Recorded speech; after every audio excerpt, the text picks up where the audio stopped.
Hello, আসসালামু আলাইকুম। আমি নাবরা আম্মু বলতেছি। আশা করি আল্লাহর রহমতে আপনারাও ভালো আছেন। আলহামদুলিল্লাহ আমরাও ভালো আছি। এই তো আজকে আমার মার একটা রেসিপি রেডি করলাম। ইলিশ মাছের দিয়ে মটরের ডালের বড়া তৈরি করে আলু বাঙন দিয়ে রান্না করলাম।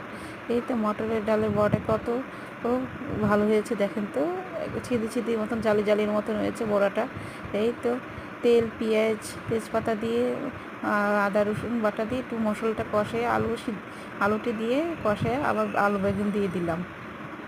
আর তারপরে রেডি করলাম এই যে ইলিশ মাছগুলি ভেজে রেখেছি, হলুদ মরিচ মেখে আছে, ভেজে নিচ্ছি কিছুটা মাছ, আবার কষায় নিলাম। ভাজা তো ওর বাবা খায় না তাই, আর আমাদের হেল্পিং হ্যান্ডের জন্য, আর মাথাটা আমার বাবার জন্য। তার অনেক পছন্দ মাছ, ইলিশ মাছের। আর এই তো বড়া দিয়ে রেডি ফাইনাল লুকটা। হ্যাঁ, এখানে দেখেন তো কীরকম হয়েছে, কালারটা এসেছে তো। আলহামদুলিল্লাহ, টেস্ট হয়েছে। আসসালামু আলাইকুম।